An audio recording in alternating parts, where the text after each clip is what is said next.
நம்ம ஸ்டைலில் இன்றைக்கி பாலக்கீரையை வச்சு தவு வச்சு ஒரு சமையல் பண்ண போகிறோம். எல்லோரும் பன்னீர் வச்சு செய்வாங்க, நீங்கள் தவு வச்சு செய்கிறேன்னு சொல்கிறீங்க. தவுலேயும் நிறைய சத்துக்கள் இருக்குது. அதுபோல் வீகன் எல்லோரும் சாப்பிட்லாம். நம்ம வந்து தவு வந்து ஒரு வீடியோ செஞ்சு போட்டிருக்கோம், தவு வீட்டில் எப்படி செய்கிறது அப்படின்ட்டு.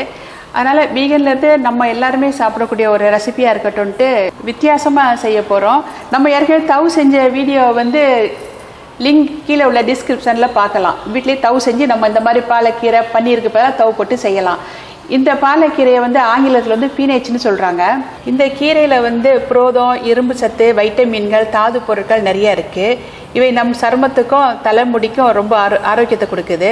அதுபோல் எலும்பை வந்து பலமாக வச்சுக்கிறதுக்கு ரொம்ப உதவுது. இந்த கீரை வந்து வடநாட்டில் வந்து அதிகமாக பயன்படுத்துகிறாங்க. நம்மவங்க வந்து கொஞ்சம் கம்மி தான். இருந்தாலும் வாங்க நம்ம வீடியோக்குள்ளே போகலாம், இதை செய்கிறத பார்க்கலாம். ஹாய், வணக்கம். நம்ம ஸ்டைல் சேனலுக்கு உங்கள் அனைவரையும் வரவேற்கிறோம்.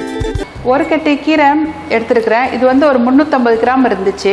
நான் வந்து இந்த இளம் தண்டை மட்டும் எடுத்துகிட்டு இந்த மாதிரி தண்டெல்லாம் தூர எடுத்துக்க போகிறேன். ஏன்னா இது ரொம்ப நாராக இருக்குது. அதனால் இதை எடுத்ததுக்கப்புறம் பார்ப்போமே. பாலக்கீரையை காம்பெல்லாம் எடுத்துகிட்டு நல்லா 2 வாட்டி அலசி எடுத்து வச்சுருக்கேன்.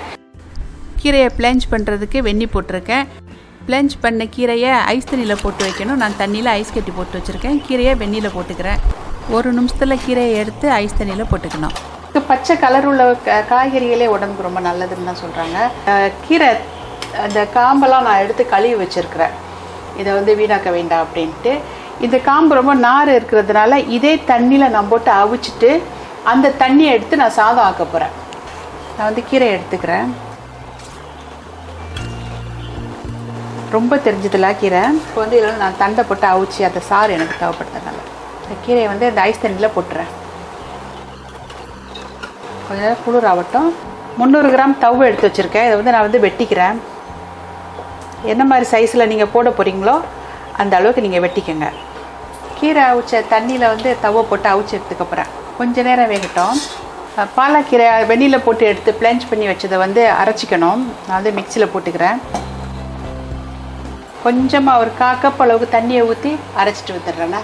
அதுக்கு தேவையான பொருள் 1/2 டீஸ்பூன் மஞ்சள்தூள், 1 மேஜைக்கரண்டி மல்லித்தூள், 1/2 மேஜைக்கரண்டி சோம்பு வச்சுருக்கேன், ஒரு 3 பச்சை மிளகாய் எடுத்து வச்சுருக்கேன், 1/2 டீஸ்பூன் 1-2 உடச்ச மிளகு வச்சுருக்கேன், 3 பிரிஞ்சி இலை, 2 துண்டு பட்டை, 1/2 மேஜைக்கரண்டி கஸ்தூரி மெட்டி எடுத்து வச்சுருக்கேன். பெரிய வெங்காயம் பொடிசாக கொத்தி வச்சுருக்கேன். ஒரு 5 பல்லு பூண்டு அதையும் அதே மாதிரி கொத்தி வச்சுருக்கேன். 1/2 மேஜைக்கரண்டி இஞ்சி கொத்தி வச்சுருக்கேன். மற்றதை சமைக்கும் போது பார்க்கலாம். தவு வெந்துருச்சு. நான் அடுப்பை அடைச்சிக்கிறேன். தவை எடுத்துக்கிறேன். நம்ம இந்த மாதிரி அவிச்சி போடுறதுனால தவில் உள்ள அந்த பச்சை வாசம் வந்து இருக்காது. 2 மேஜைக்கரண்டி ஆலிவ் ஆயில் ஊற்றிருக்கேன். எண்ணெய் சூடு வருது. நான் வந்து பட்டையும் பிரிஞ்சி இலையும் போடுறேன். அதோட சோம்பையும் போட்டுறேன். நல்லா வெடிக்குது. இஞ்சி, பூண்டு, பச்சை மிளகாய் 3 கொஞ்சம் நேரம் வேக விட்டுட்டு அப்புறமா வெங்காயம் போட போகிறேன். வரமிளகா 3 போடுறேன். நல்லா வெந்து வருது. நான் வெங்காயத்தை போட்டுக்கிறேன். அந்த வெங்காயம் வேகிறதுக்கு உப்பு போட்டுக்கிறேன். மல்லித்தூள் போடுறேன். மஞ்சள் தூளையும் போட்டுறேன். நான் வந்து பச்சை மிளகா போட்டதுனால மிளகா தூள் போடலை. பச்சை மிளகா கொஞ்சம் காரம் இருக்கும். அதனால் இந்த சமையலுக்கு வந்து ரொம்ப காரம் தேவையில்லை.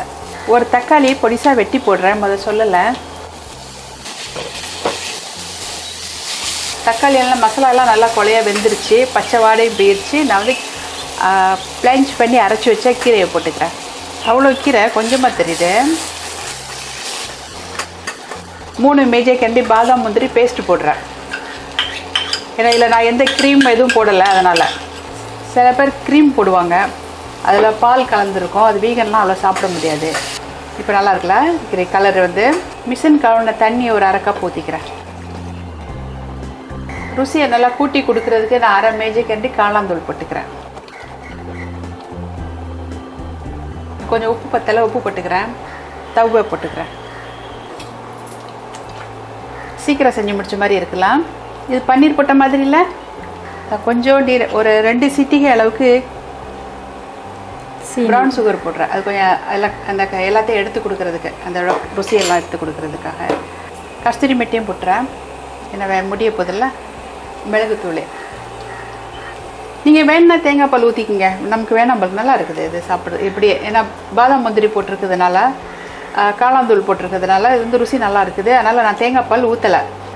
இதில் வந்து நம்ம காளான் கூட போடலாம், இல்லாட்டி பேபி கார்ன், மிக்ஸ் வெஜிடபிள் அந்த மாதிரி ஏதாச்சும் விருப்பப்பட்டால் மாற்றி செய்யணும்னு நினச்சாங்கன்னா அந்த மாதிரியும் செய்யலாம். நெய் கூட சில நேரம் போடுவாங்க.